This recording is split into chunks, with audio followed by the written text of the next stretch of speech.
Hi guys, welcome back to our channel. In today's video, I'm going to show you how to one single name on Facebook. But before that, if you are new, please hit the like and subscribe button and hit the notification bell so you can be notified if we post another video. So without further ado, let's get started. First, open the Facebook application on your device and open your Instagram application. Log into your Facebook via connecting it to Facebook.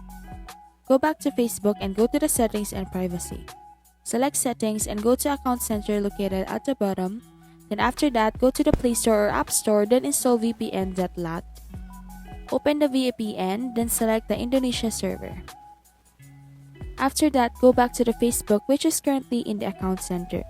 Tap the profile of the Facebook account you want to change the name. Tap the name section, remove the last name and then edit it with the first name you want. Once finished, tap Review Changes then Save Changes. That's it. Thank you for watching. We hope you learned something from this video. Don't forget to like and subscribe and hit the notification bell if you want to see more of this.